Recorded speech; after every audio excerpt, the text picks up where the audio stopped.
Okay, we're going to be talking about effect sizes today. But to help me sort of get a sense of where you're all at, how many people in this room have done a meta-analysis before? Okay, good, because I'm not going to talk about meta-analysis. We're going to talk about effect sizes, okay? And but it's helpful to sort of know where you're at. And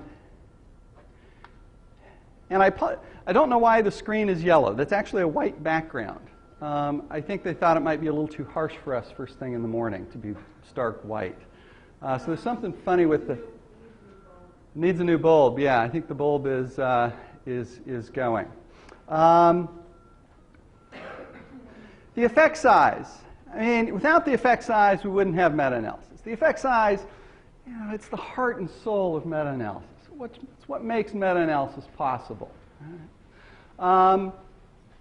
And if we think about the little bit that I'll talk about in terms of meta-analysis itself, is that, you know, an important conceptual shift for meta-analysis, as opposed to other methods of thinking about making sense of evidence across multiple studies, is it shifts the focus from statistical significance to the direction and magnitude of effect. Gosh, that's what we're really interested in anyhow, right? Remember, statistical significance is just this hypothetical abstraction that really only has some loose connection to our actual data. What we should be really interested in terms of our research, in terms of our policy, is what did we find? How big was the effect? What direction was the effect in? And that's what the effect size is all about, is trying to encapsulate or encode on a numeric scale the effects observed in the individual studies. And so we do this with the effect size. And once you get to the level of meta-analysis, it becomes your dependent variable. So for those of you, comfortable thinking in terms of independent variables and dependent variables, when it comes to data analysis, it's your dependent variable. Okay? It's the thing we're going to focus on in terms of analyzing. Now, the other thing that's important to recognize is that when I'm using the term effect size, I'm using it in a generic sense. I'm not talking about any particular type of effect size. There are lots of different types of effect sizes. We're going to talk about, we're going to focus most heavily on the standardized mean difference effect size, and I'll explain why in a moment. But there are lots of different types of effect sizes, and there are ones that you might decide to even invent for your meta-analysis. If you've got a particular research question where the existing effect sizes don't work, and you're clever with statistics, you might create a new effect size and call it the, I don't know, the George Mason effect size, right? In honor of today, right? Okay. So there are different effect sizes for different research situations. But then the other thing to make matters even more complicated is for each effect size type, there's often multiple ways of computing it, given the complications or the variation in the information given to you in the primary research. I mean, it would be great if all primary researchers, when they were writing their articles, gave you all of the data that you needed to calculate the effect size that you want to calculate. Matter of fact, if they did that, this would be a very short session. We'd be done in time for snack at 9:15. Okay. But they don't.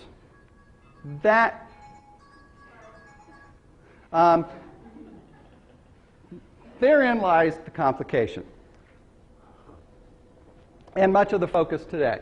So, here's an overview of what I hope to accomplish in now the next hour and 9 minutes. We're going to first a little bit of sort of big picture, what are some of the main effect size types, and the research situations in which you would use those, the types of research literature that you would apply the different main effect sizes to. And then we're going to walk through sort of the logic of the standardized mean difference and various methods of computing the standardized mean difference. This will take us a while. Then we'll go through the logic of the odds ratio and the risk ratio and examine a few of the methods of computing the odds ratio. That's a much shorter discussion. It's a much simpler one to deal with.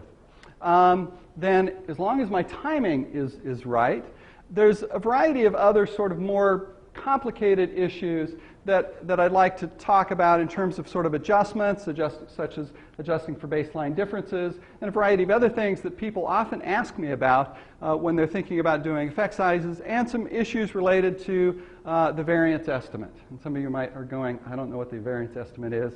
In an hour and 15 minutes, hopefully you will. Okay. So, you ready to get started? Yes. Excellent. Everybody have enough coffee and caffeine? Yes. All right. No. Come on. Okay.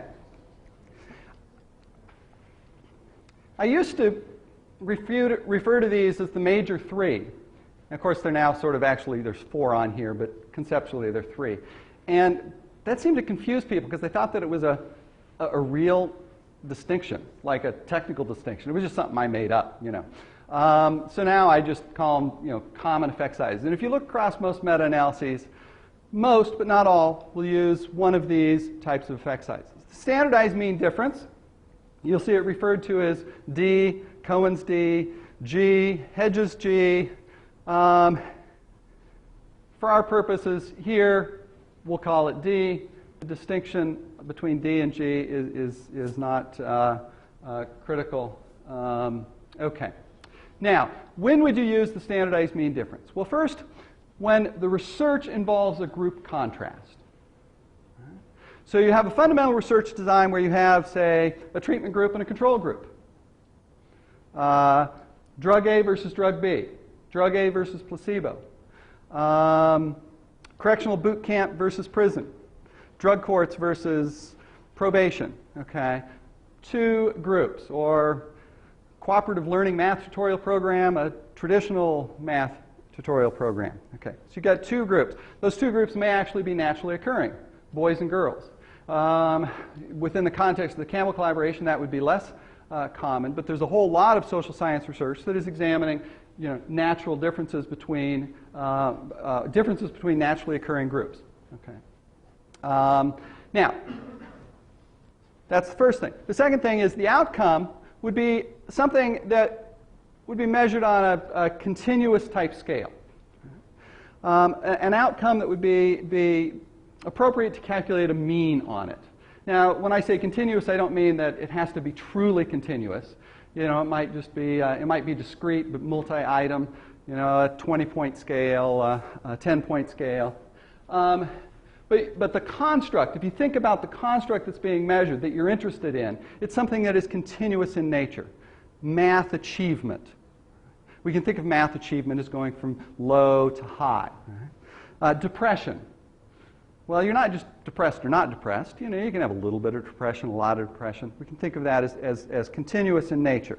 And so we can think of lots of, you know, amount of criminality, amount of drug use. We can think of those as having a continuous nature. And hopefully, if that's our construct of interest, most of the research studies would have measured it in some way that is continuous.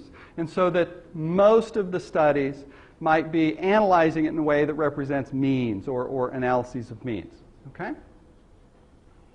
We'll explore that, you know, some studies won't do it that way and how to deal with that. But at this point, we're thinking about sort of the prototypic study for your research question. Now, the odds ratio and risk ratio. I'll explain the difference between the two later when we get there. But essentially, if you can use one, you can usually almost always use the other. It's similar to the standardized mean difference in that it's for a group contrast type research. Treatment group, control group, boys versus girls. Same fundamental research design. The difference is that the outcome is an outcome that you conceptually would be thinking of as dichotomous or binary. 5-year survival rate, yes, no. Pregnant, not pregnant. It's difficult to be a little bit pregnant, right? Arrested, not arrested. Partly arrested? Okay. Inherently dichotomous outcome constructs. There's a lot of research where that's the case. A great deal of the research medical clinical trials have sort of these binary outcomes. You either got better or you didn't. Success, failure. Some event occurred or didn't occur. Okay. Another real common effect size is the correlation coefficient. Well, now at some level I could say, well, you can use this as your effect size for any research where you might use a correlation coefficient. But essentially it's most well suited to situations where we're thinking about two inherently continuous type constructs. The relationship between GRE and success in graduate school. Or between introversion, extroversion, and I don't know, how dynamic of a speaker you are, or some crazy thing, you know, personality constructs. Lots and lots of social psych meta-analyses use the correlation coefficient. It dominates within that arena. Now, for our purposes, we're going to focus on the first two, because they're the two that are most likely to be used in the context of Campbell collaboration type reviews that are looking at an intervention or a policy where you've got often research designs that involve a group contrast.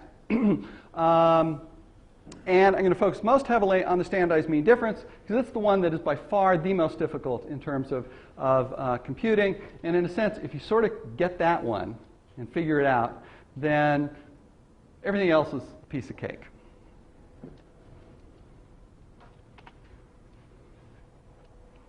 Well, before we jump into calculating standardized mean difference, there's a few things we need to think about in terms of the characteristics of an effect size. What must, if we have a statistic and we want to call it an effect size, what characteristics must it have?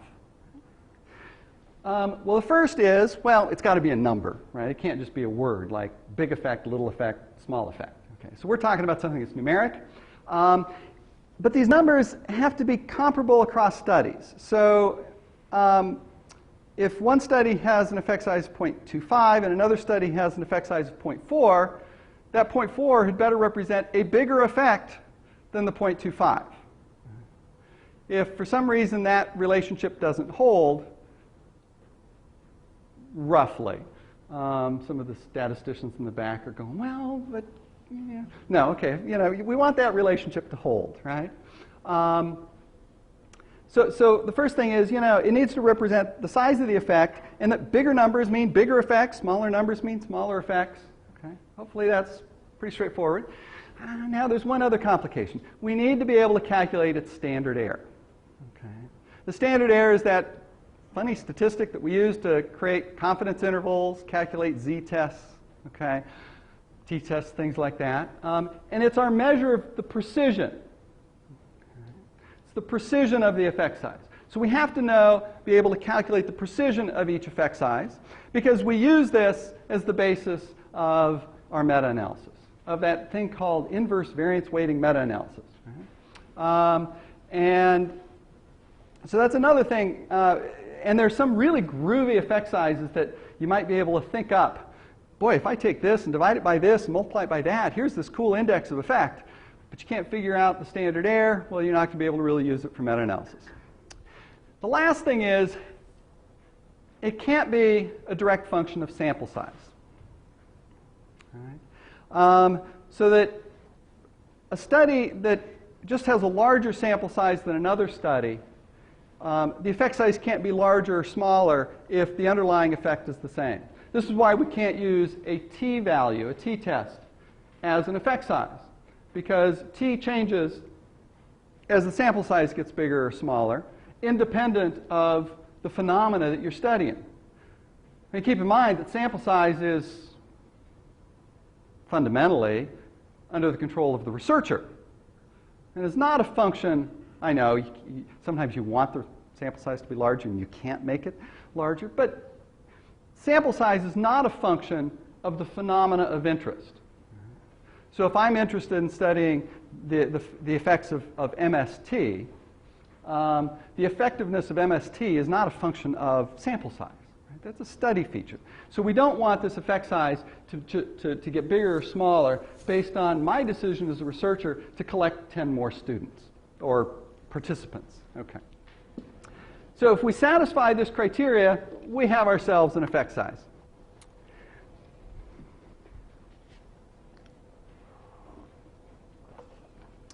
Okay. Yes, there are going to be formulas. I'm sorry, but this is all about computing effect sizes. So we're going to have to work through the formulas. But if you don't like formulas, hopefully you can get the gist of the logic, because I'll try to explain the logic of what's going on if you're not sort of a formula-based individual. Now, this is what I refer to as the definitional formula for the standardized mean difference. It sort of defines what we mean by this effect size. So, as I was saying, it compares two groups, the means of two groups. So we see in the numerator, you have the mean of group 1 minus the mean of group 2. So this effect size is, the bigger that mean difference, the bigger this effect size. The smaller that mean difference, the smaller that effect size. And then it's divided by the pooled within group standard deviation. I'll explain that in a moment. But this is what standardizes it, makes this effect size comparable across studies and across different measures. The next slide is going to hopefully graphically help illustrate this. But first, let's just look at this ugly little formula here, which looks complicated, but is simply an average of the standard deviation in group 1 and the standard deviation of group 2. Now, we actually average the variances, and there's some statistical reasons for that. But essentially, this pooled standard deviation you can think of as the composite standard deviation from within the two groups. Pooled within groups standard deviation. And so we're standardizing that mean difference over this pooled variability. Well, let's try to think about what this means.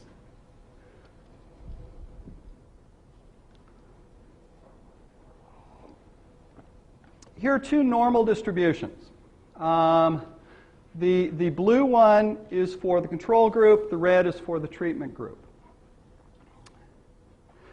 Now,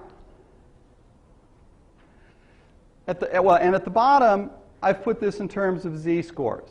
But keep in mind that for any given measure, this may have been, say, the Beck depression inventory, which, if memory serves me, I'm not sure why I pick examples that are things I haven't looked at in 20 or 30 years.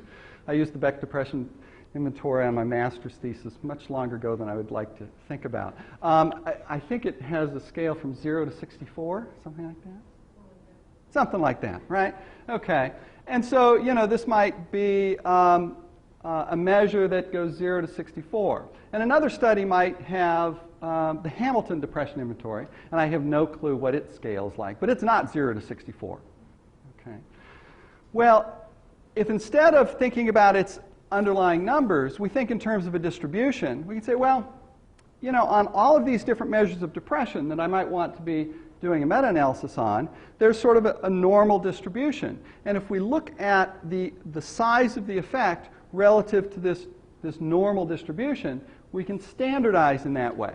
So in this case, the treatment group has shifted by half a standard deviation away from or above the control group. And because this is z-scores, makes all the computation pretty straightforward, which just gives us a d of 0.5. Half a standard deviation shift in these two distributions.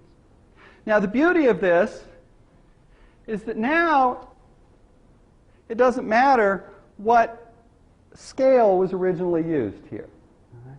Could have been the Beck depression inventory, the Hamilton inventory. It could have been something that this researcher created to use for their research, as long as it's still measuring this construct of interest that we have, and you're then standardizing it on the natural variability.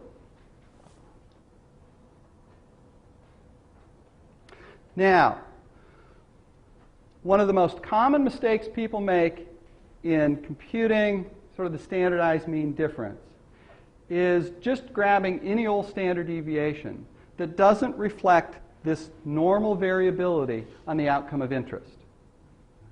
Keep in mind that this denominator, if I go back a page, this denominator, S pooled, is standardizing that mean difference in terms of the normal variability on this outcome measure. Well, if you're getting a standard deviation that represents something else, that represents, average, the standard deviation of change, which is one of the more common ones, that's a very different thing. We'll explore this a little bit when we go through the formulas, but I sort of want to foreshadow this point a little bit, that the standardizing function here is the normal variability on these measures.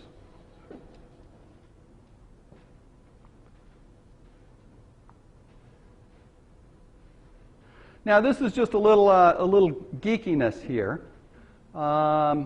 It's not something you have to terribly understand. It's just something, one of those mental notes. This standardized mean difference D formula that I've just shown you, this rather smart, clever statistician called Larry Hedges figured out it's upwardly biased when based on small sample sizes, and he came up with a correction. And so here's this little formula. It's just a correction factor. If you go, well, I'm trying to understand what it's doing, you'll drive yourself crazy. Right? It's actually an approximation to a much more complicated maximum likelihood estimate. And if your sample sizes are over about 20 in each group, the adjustment is really small. Right? Usually on the third digit. That third digit usually doesn't have much meaning anyhow. So I constantly run into people who say, well, all my sample sizes are large, so I didn't do this. Come on. It's pretty easy to do.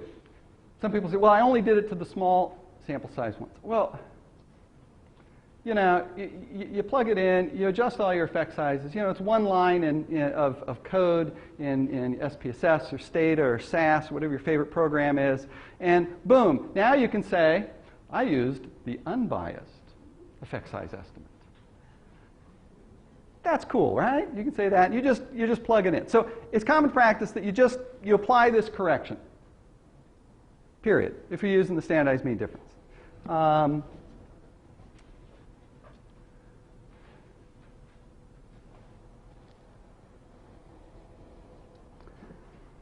Now, I said that one of the things that we needed for effect sizes is the standard error. The standard error is our measure of precision.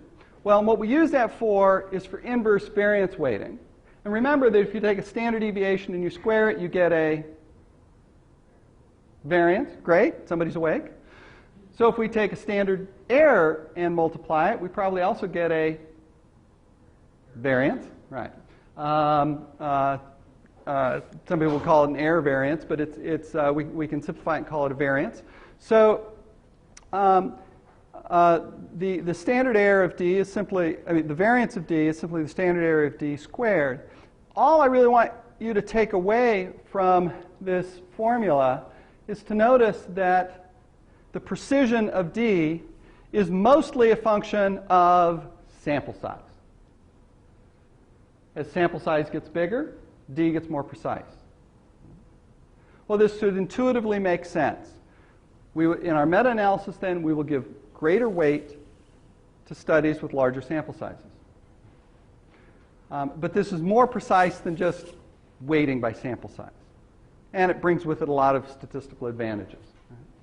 Because actually, think about, for those of you who can think about equations in your head, if your standardized mean difference, D, is 0, that whole term drops out, right? Because 0 divided by any number is going to be 0. Thank you.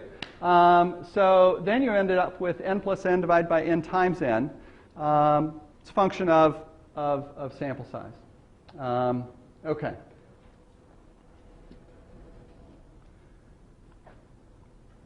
So that's what the standardized mean difference is. And if every study provided you with the mean, the standard deviation, and the sample size, life would be simple, almost boring, quite frankly. I mean, we constantly complain that they don't do this, but, really, if they did, I don't know, it would be a little boring. We wouldn't be able to, come up with all these cool formulas that I'm going to show you. So meta-analysts over the last 30 years have developed all sorts of little equations for trying to estimate D when you don't have the means, the standard deviations, and the sample size. But keep in mind that in all cases, you're trying to reproduce the number that you would get if you had the means, the standard deviations, and the sample size. That's the goal. Now, the other thing to keep in mind is that with some of these computations, some of these formulas, they're algebraically equivalent. They give you the exact, within rounding error, number you would get if you had the mean, standard deviations, and sample sizes. Other equations are approximations. They get you close. And it's important to sort of be aware of that difference, and also to be aware of your own tolerance for how far away from a pure algebraic estimate you're willing to move. How much of an approximation are you comfortable with, and willing to stand up at an academic conference and say, this is a reasonable way to do it, right? And defend your approach. So some methods are straightforward, others are not. The first one I'm going to talk about is algebraically equivalent, and one of the reasons I'm going to show it to you is because it's easy to demonstrate the equivalence. And that's the t-test. Now keep in mind, we're not talking about just any t-test. We're talking about an independent t-test testing the difference between two means. We're not talking about a t-test from a structural equation model or a probit model or a t-test from a pre-post with paired t-test design. This is an independent t-test. Now, this first formula here is just the formula I've already shown you for the standardized mean difference, but I just put the two pieces together, the standard deviation pooled with the mean difference. And all I want you to notice is the difference between the formula for D and the formula for T. Hopefully you're going, wow, those look pretty similar, except for this little term right here. It's the harmonic mean, which has been added to the denominator of the t-test. It's what makes the t-test dependent on sample size, because you can see as sample size gets bigger or smaller, even with everything else staying the same, t is going to change. Well, a little bit of algebra, and you can take this out of the t-test. So t times this gets you your D. Now hopefully you're going, oh, yeah, that'll give me exactly the same number that I would have gotten had I used the top equation, except maybe with some rounding error, because you're dealing often with just things to 2 digits. But if you had things out enough digits in each of these studies, you'd get absolutely the identical number. Right? Okay. So at some level, when people say, I've got the mean, standard deviation, sample size, and I've got the t-test, which formula should I use? In that case, it doesn't really matter, right? Okay, because you should get the same thing.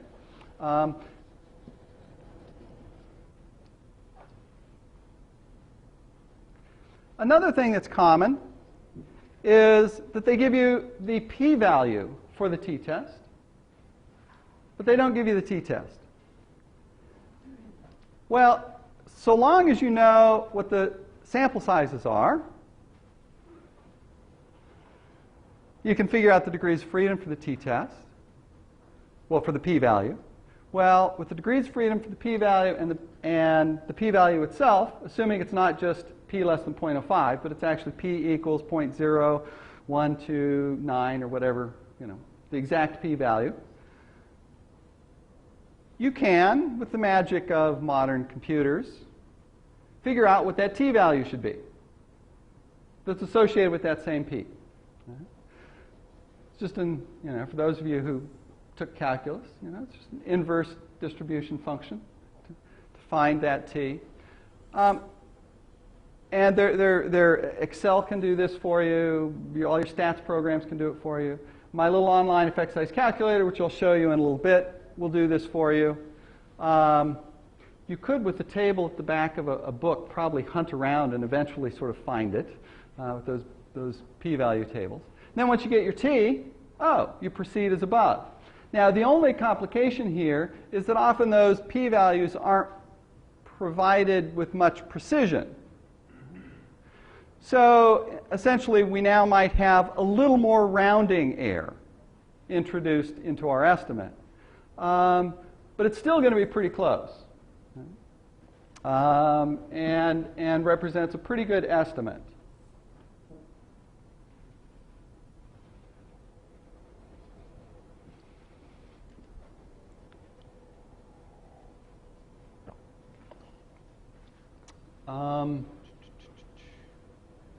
Hold on a second. I'm trying to remember where I put something. So I'm going to flip some pages.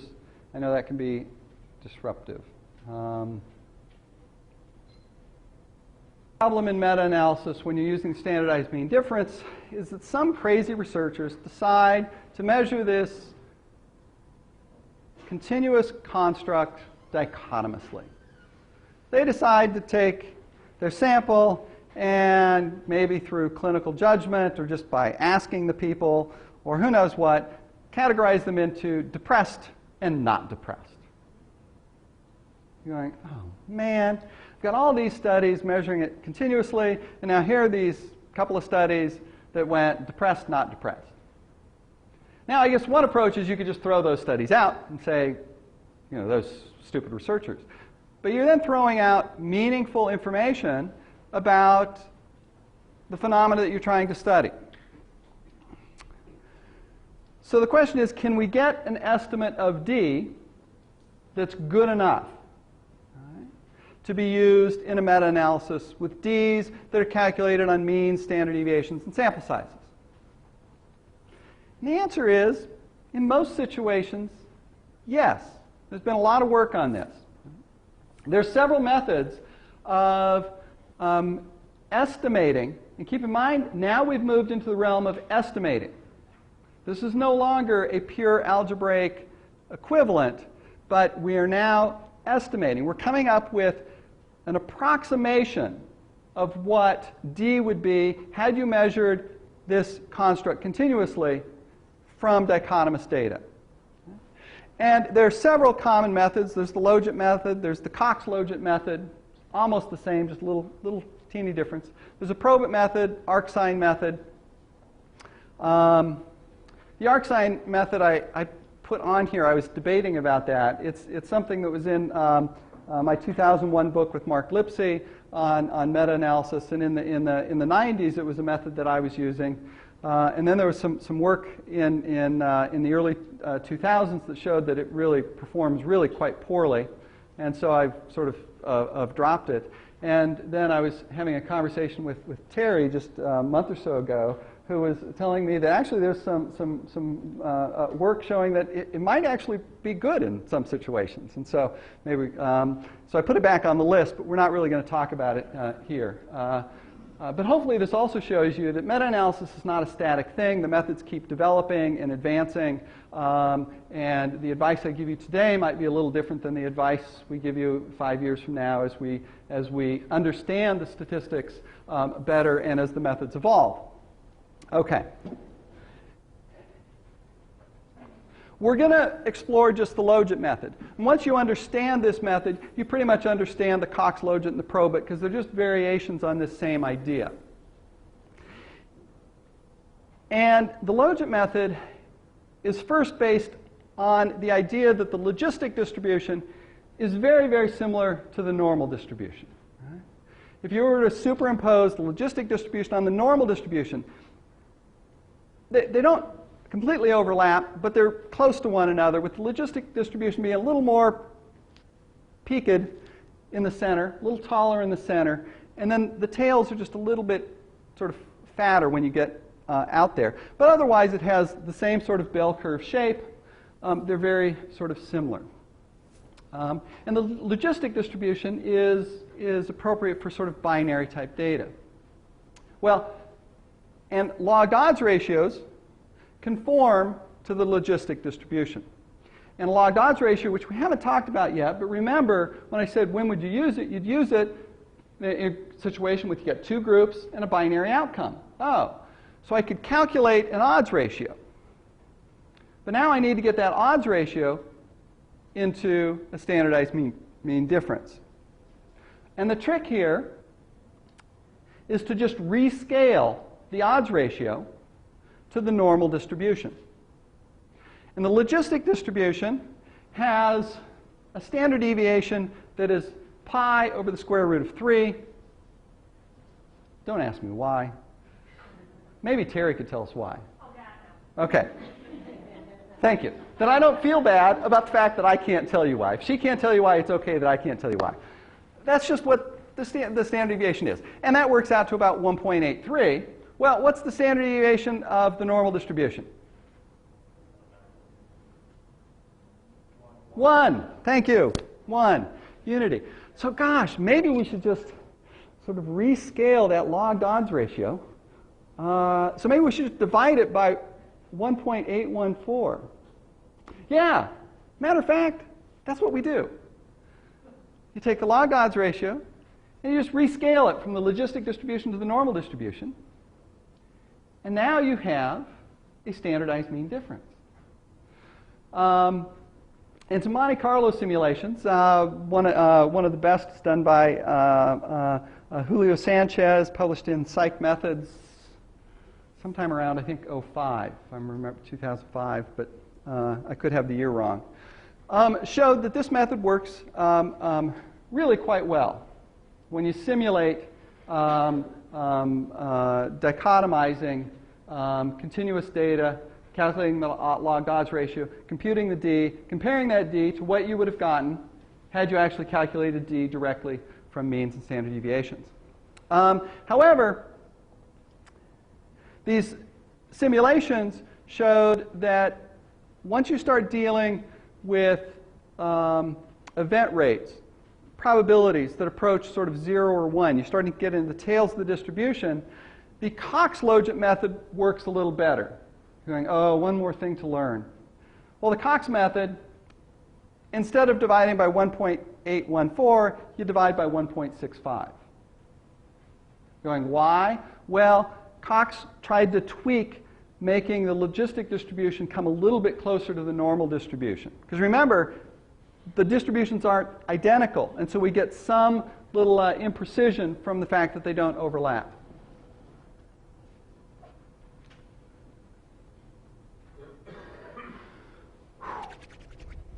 How we doing? Good? Okay. So far, just to sort of catch our breath, we've been focusing on the standardized mean difference, which compares two means and standardizes them using sort of the normal variability on the outcome to come up with this index called D, which we use as an effect size. And we've also then talked about that, well, sometimes you have what you need to calculate mean, standard deviation, sample size, but sometimes you estimate it with the t-test or things like the t-test. Sometimes you have dichotomous data. We can get an estimate of it from that. But a lot of times the situations are more complex. And my effect size calculator, which I'll show you in a moment, currently has, I don't know, somewhere like 30 different ways of doing this. And I keep getting emails from people, and I go, oh, there's another thing I need to add. Maybe someday I'll get around to doing that. But the point is that there's lots of variations. And in the remaining 35 minutes, we can't go through all of those possible variations unless you just like looking at formula after formula after formula, which a few of us might. It'd be fun. But what I want to do is get you to focus on the critical conceptual issue of what most of these formulas are doing. Right? Most of these formulas, and there's all kinds of them, are trying to do one of two things, or sometimes both. They're either trying to come up with an alternate estimate of the numerator. The numerator of D, what was that again? Oh yeah, that was the two means, the difference between the two means. Okay. So from the data presented in various studies, we might be able to come up with other ways of estimating that mean difference. I'll talk about some of those here in just a moment. The other complication is sometimes we've got that mean difference. You know, the study, they reported the means. What those standard deviations are, where did they go?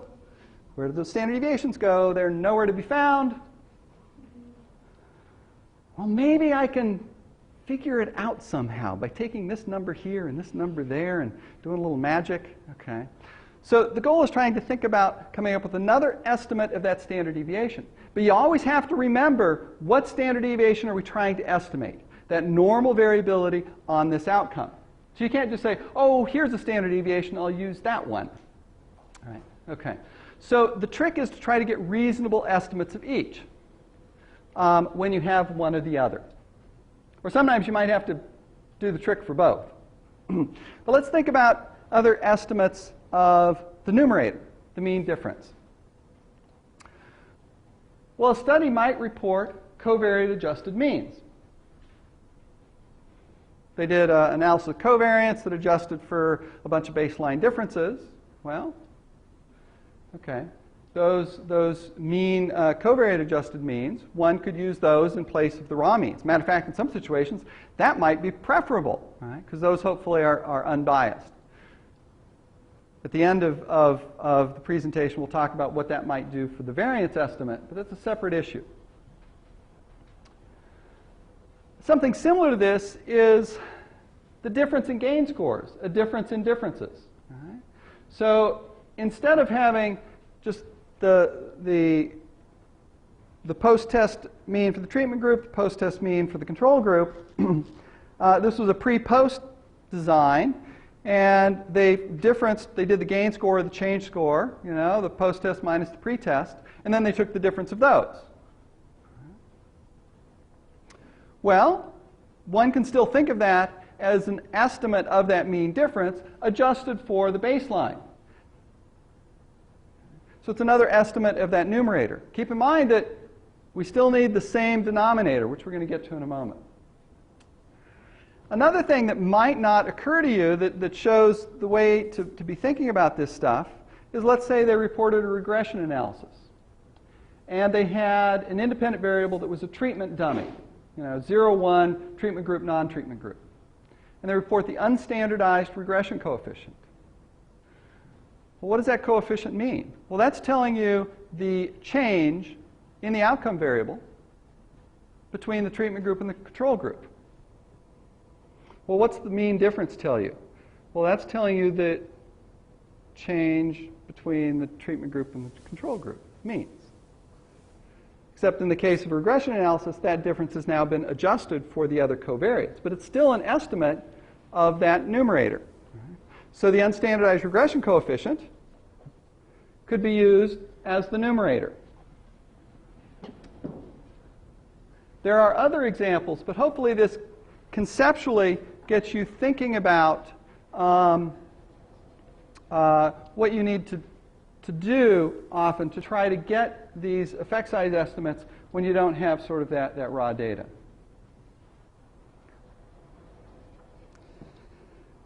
Now the reality is the numerator is much more likely to be available than the denominator. Because the numerator, people find that interesting.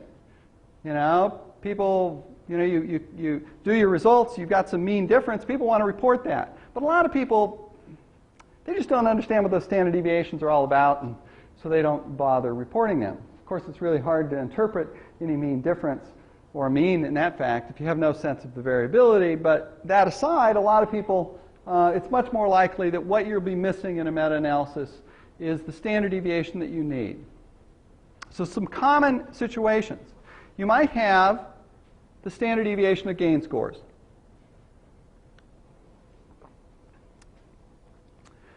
Probably one of the most common mistakes I've seen in people calculating the standardized mean difference effect size is simply using the standard deviation of change scores or gain scores as though it was a standard deviation of raw scores. They are not the same thing. Keep in mind that that first standard deviation is the variability across individuals on this outcome.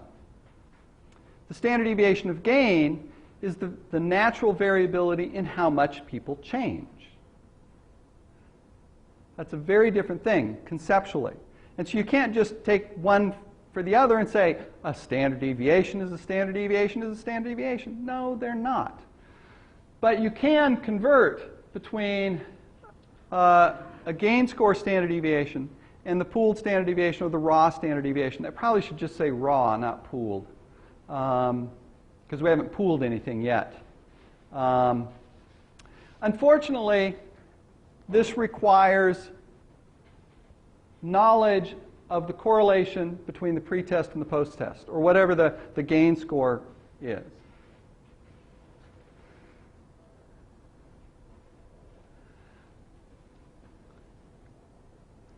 That's almost never provided. But what often is provided is the t-test, the paired t-test. Now, if they gave us the independent t-test, we could use the formula I already showed.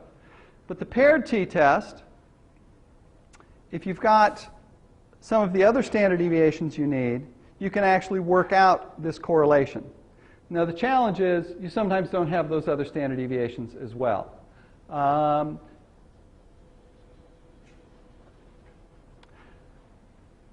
Another situation you might find, it's common in reports that they'll have table 1, there's just all their descriptive statistics for their full sample. And so for each outcome measure and descriptive measure, they'll have, say, for the full sample, the mean, the standard deviation, the sample size. Well, what you want for the standardized mean difference is the pooled standard deviation, not the overall for everybody, because that includes variability from the treatment, which you don't want in. And there's some methods for taking that overall standard deviation and getting to the pooled standard deviation. It's a really big, ugly formula, so I didn't put it on here, but it's in my book, it's in my effect size calculator online. This next one is actually widely used. This is a fairly common situation, where instead of standard deviations, they give you standard errors. Well, as long as you got the sample size, it's real easy to go from a standard error back to a standard deviation. So if you take the standard error times the square root of n minus 1, gives you your standard deviation, and away you go.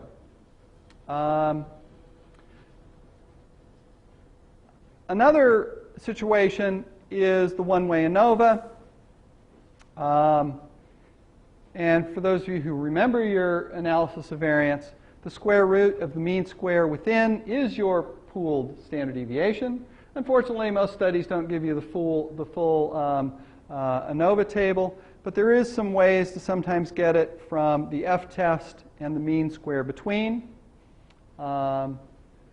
which you can actually estimate from all of the means in the study, which you would probably just want to use something like the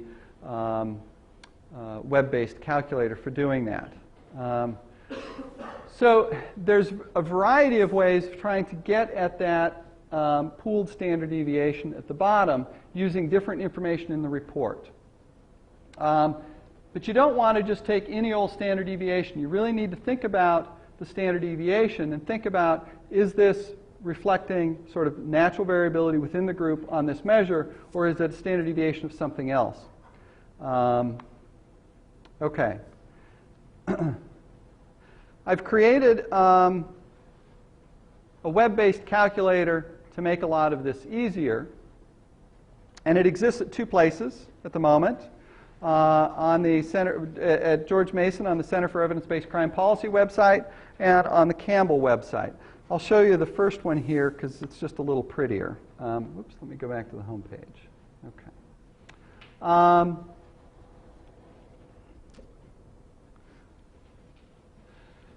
Now, you can see, this is just the home page for it. You can see that I've created, there's a tab there for the standardized mean difference, for the correlation, for the odds ratio and risk ratio, and something that says formulas coming soon. If you click on it now, nothing happens. That document is mostly done. Matter of fact, the grad student sitting back at the table back there with registration is helping me edit it right now. So hopefully within, by Christmas, I'll have that online. If you go to the standardized mean difference, what we've been talking about, there's a column here with all sorts of possibilities. Wow, that's a long list, right? Let's look at a couple of these. Mean, standard deviation, and sample size. Okay. if we put in a mean, say 23.5, standard deviation of 10, let's see, we'll make this easy. Okay, so we see here that I've just put in standard deviations of 10 in both cases, sample size of 100. Well, if the standard deviation is 10 and the mean difference is about 3.5, we should get an effect size of about 0.35, right? Let's see if this works. I hope it works. Yes, it worked, right? Okay, so this just gave us our standardized mean difference of 0.35. It gave us our 95% confidence interval, 0.07 to basically 6.3. Hey, it's statistically significant. All right. Okay. And it's giving us our V, our variance. And if you were doing a meta-analysis and using a program like RevMan or comprehensive meta-analysis, of course those can do a lot of these computations, but not necessarily all of them. They would ask you for both of these numbers, the variance and the effect size. And, or if you're using things like state or SPSS or SAS, that's what you would need to be entering. And then from the variance, you'd take 1 over the variance, which would give you your weight. And so, here's a standard situation. If we go to the t-test here, we can say a sample size of 100 again. Whoops. 100, 100. I don't know, t-value of maybe 3.24. And why did that not calculate? Now that's embarrassing. Okay. I will have to look into that. I was just using this in a workshop, and we went through the whole thing, and it all worked. Okay. I wanted to show you, though, where this gets a little more complicated. The last thing we were talking about is one-way ANOVA, where you might have the F value, and you might have, say, means for 3 or 4 groups, but you're only interested in contrasting 2 of those groups. Well, if you put the value for the one-way ANOVA up there, the means for all of the groups indicate which ones are treatment, which ones are controls, which ones should be ignored. This computation figures out the mean square between, then figures out the pooled standard deviation from that, and then calculates D for the 2 means for the groups that you want, and works through that. So, and you can see that there are a whole variety of possibilities. We were talking about the Logit method, binary proportions right here. This is, you see you've got the Logit method, the Cox, and the Probit method on here, which we talked about. So we go 0.25. Well, let's hope this one works, or I'm really going to be embarrassed. Yes. Okay. So here we're saying that 25% of the treatment group were successful, 35% of the control group. Oops, that's not good. We're going to have a negative effect. Okay, sample size of 100. Well, that can translate into a standardized mean difference of, using the Logit method, of about negative 0.26. With the Cox method, it's a little bit bigger, 0.29. With the Probit method, slightly different method, 0.289. Okay. You can see that these different estimation methods give you slightly different numbers, but hopefully all of you recognize, yeah, they're in the right ballpark. They're in the same ballpark. Don't know whether it's the right ballpark, but they're in the same ballpark, and those differences are not enough to get terribly worked up about. Okay, and so that's how you can estimate it from sort of binary data. And there's a whole range of possibilities on here for doing that. Okay.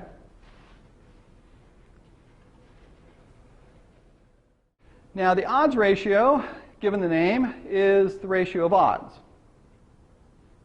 Well, that clears that up. What's an odds? Well, an odds is the probability of failure over the probability of success. That still probably doesn't help you all that much. One of the problems with the odds ratio, it is profoundly difficult to interpret. But boy, it's a groovy statistic. It's got all kinds of great statistical properties. The risk ratio is a little easier to get your head around. And yes, it's the ratio of risks. But a risk is simply the probability, right? The probability of success or failure in each group. So that's easy to get your head around.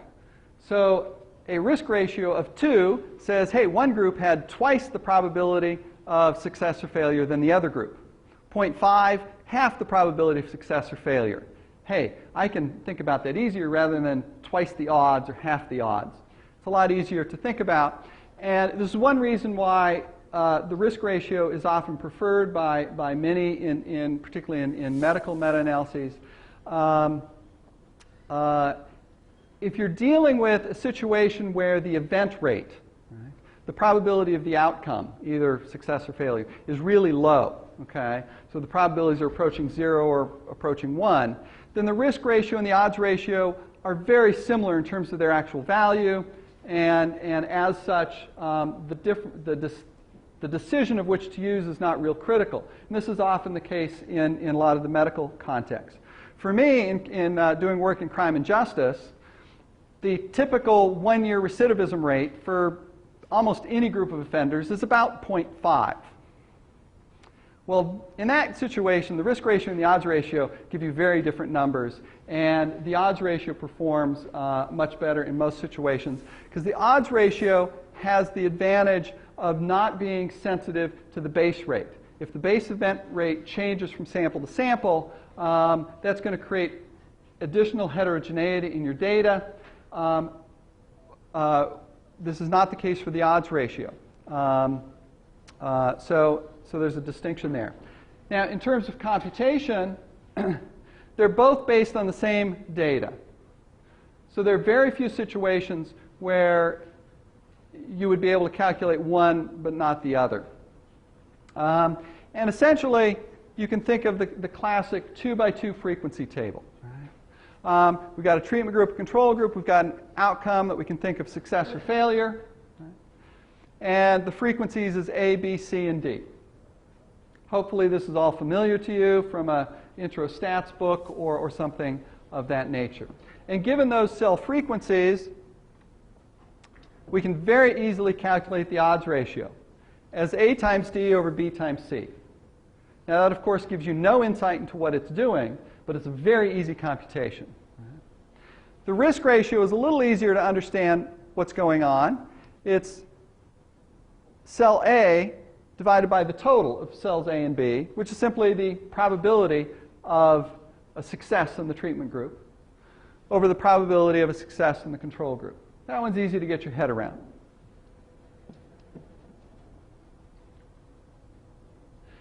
You can also, though, calculate the odds ratio from these probabilities as well, but now it's the probability of a success divided by the probability of not a success.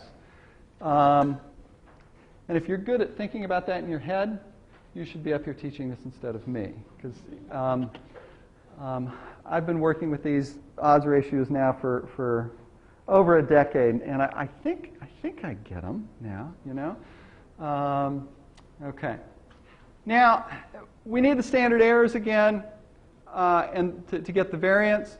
The only thing that's critical to really be paying attention to here is that, once again, it's a function of sample size, just not as directly. But, you know, if you see the standard error for the logged odds ratio, I haven't mentioned that. We do all of the analyses on the logged values instead of the logged odds ratio or the logged risk ratio.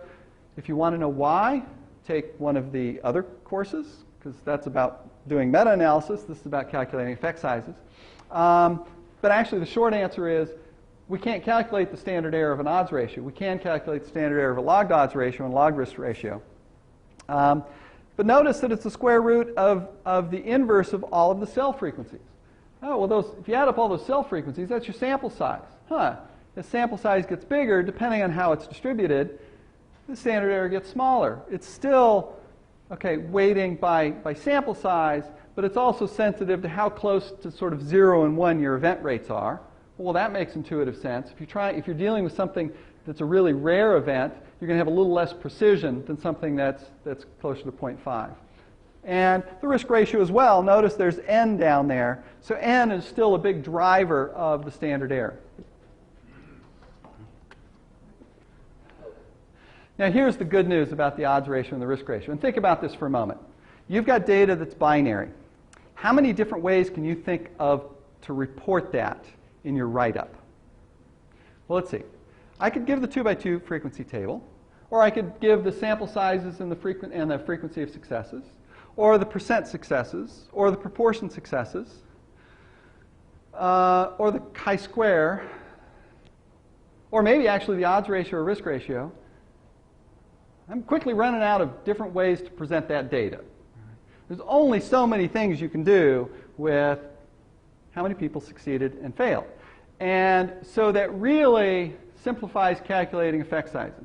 Because, if they give you the percent and you've got the sample sizes, you can recreate the 2x2 frequency table, right? If you know that there were 100 people in the treatment group and 35% were successful, 35 people were successful, right? Which also means that 65 people weren't successful. Before long, we've recreated the whole 2x2 frequency table. So you have often the full table, or you've got the percent or proportion, the actual odds ratios. Now, the only other thing is there might be that wacky study that somehow they managed to measure this construct of interest on a continuous scale. I really didn't think you could be partway pregnant, but they figured out a way to measure it partway pregnant. And so we've got means and standard deviations. Okay. Now, that's not a good example, but there are some outcomes that might typically be dichotomous, arrest, not arrest. But another study looked at, well, how many times were they arrested, or something a little more complicated. Well, we can actually reverse that conversion of the standardized mean difference. We were going from the odds ratio to the standardized mean difference. We can actually go the other way as well for those situations, and the chi-square. So let's just look at a couple of these situations, I think. Yeah, most of these are straightforward because you're just essentially recreating that 2x2 table, right? For any of these, except for the D-type effect size, which you would is just reversing what we already did. The chi-square is the only one that's at all complicated. Yes? Do you worry about population studies with sampling weights? Actually, I'm sorry, I didn't hear you. Do you worry about sampling weights in population studies? Oh, wow. Yeah, now you're getting into sort of epidemiological research. When you were talking about the conversion, it struck me they could have reported all the numbers To be weighted. Right. It was 35 people out of the 100. Yeah. I think in that case, you would want. Let's take the case of, say, the standardized mean difference. It's a little easier to think about. You would definitely want the numerator, the means, to represent that sort of weighted means, right? The weighted means. And when it comes to the standard deviations in the denominator, you'd want the weighted standard deviations as well. But then when you came to the sample size, you would just want the actual sample size, not the weighted population sample size. That way you would get proper standard errors. Does that make sense? And actually, do my gurus in the back agree with me? Yeah, we're thinking yes. That's the way we're doing it. Okay, great. So it's a little nervous having all these sort of gurus in the back when I'm doing this. But most of these computations reproduce the 2x2 table, so there's not anything all that terribly interesting. But the chi-square is one that's a little bit more complicated conceptually. You can, if you've got a chi-square on a 2x2 table, as long as you have the marginals. Well, first off, let me back up. For those of you who remember your chi-squares, a chi-square on a 2x2 table has 1 degree of freedom. Right? So there's only one piece of information that's unknown once you know the marginals. Well, that's great, because if you do know the marginals, so if you know the sample size in the treatment group and control group, well, for these kinds of studies, you usually know the sample size for the treatment group and the control group. And if you know the marginal for the success, for the outcome variable, which you might have in table 1 of descriptives, they might say overall X% were successful or failed. You can get that marginal. And you then, from an algebraic standpoint, have a fully defined 2x2 table. And it's a big, ugly formula, so I haven't presented it here. But you can then work through this ugly formula and compute one of the cells within the table. Well, if you have the marginals in one of the cells, you can reproduce the table, and away you go. And so if we go to the effect size calculator for the odds ratio, you can see here that it's asking you for the sample size for the treatment group, the control group, the chi-square value, and the proportion of the full sample with the event. In other words, what percentage of the full sample were successful or failed. With that minimum amount of information, you can actually get the risk ratio or the odds ratio.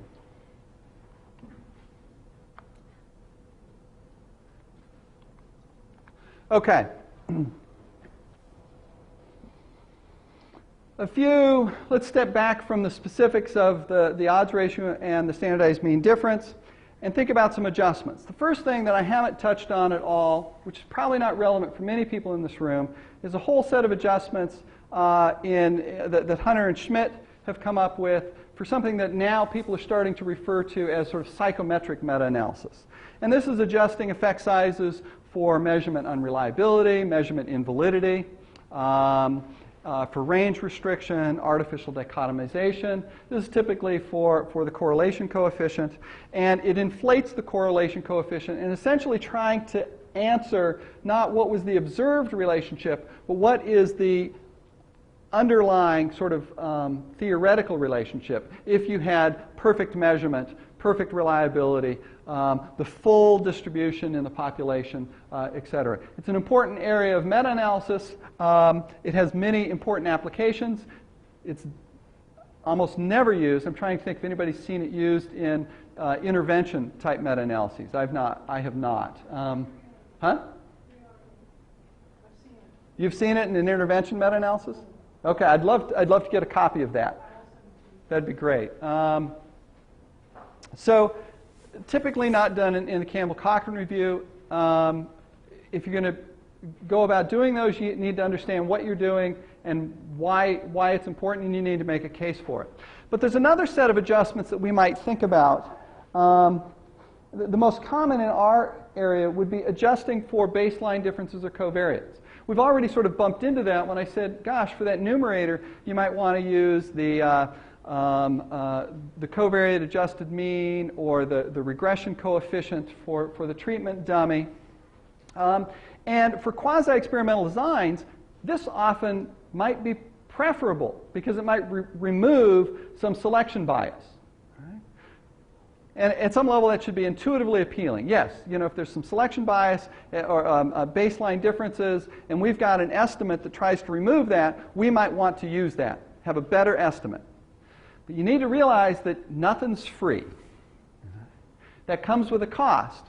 And there's two things you have to be aware of. First, when you then are calculating the standard deviation, you still have to use just that post-test raw within-group standard deviation. But the main cost is you've got additional error that you've added to that estimate. Okay? There's additional uncertainty given these adjustments. And one area that we actually haven't really explored much in meta-analysis is thinking about how those variance estimates, how our standard error, should be adjusted. Traditional practice has been just to calculate the standard error the same way you calculate it for all other effect sizes. And that's probably fairly serviceable as long as you don't obsessively look at all those p-values from your meta-analyses, but focus on, the things we should focus on. How big's the effect, right? Okay. But to the degree that you're putting a lot of stock on sort of the p-values that come out of meta-analysis, and you've started playing around with stuff like this, you need to be cautious because you need to recognize that these sorts of adjustments affect that variance term. So one thing is I recommend a lot of sensitivity analysis. If you have the choice between sort of an adjusted effect size and a raw effect size, why not calculate both? Why not do an analysis that includes both? See how much of a difference it makes. See whether you get the same pattern of results, and to really sort of understand those differences. The last point that builds on this is to really be thinking about that variance term and to recognize that the method of computing that variance might vary depending on how you're calculating your effect size. So when you're computing D based on dichotomous data, to then back up and just use that original formula I showed you with the sample sizes for calculating the variance is probably not optimal. Well, actually, it's not probably not optimal. We know it's not optimal, right? And so you need to realize there may be sort of effect size computation method specific estimates of the variance. Boy, that was a mouthful, right? Okay, did you follow that? In other words, the way you calculate the variance might depend on the way in which you calculate the effect size. Now, I've built a lot of this into my effect size calculator, but it's not built into a lot of the other programs yet, at least that I'm aware of.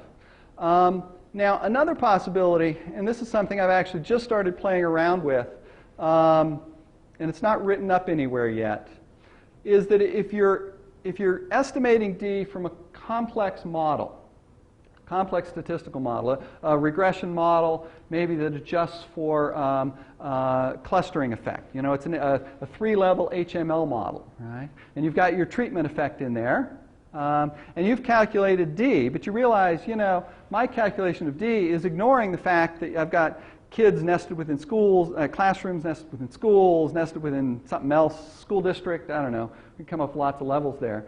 And I'm pretending that it's just all one big happy group. But this study, they did this nice, you know, HLM model, and they've reported an estimate that is correct. Well, you could take their either their z-test or their t-test for that regression coefficient that has a proper standard error and essentially rescale it with this formula. This is something maybe I'll find time to write up at some point. The broader point, if you're going, I'm not quite following that, the broader point is just recognize that the way in which you get your variance estimate may depend on how you're computing your standardized mean difference. And to be sensitive to that nuance. It's something that as a field we haven't been particularly good at yet. And according to my watch, it's 1 minute over.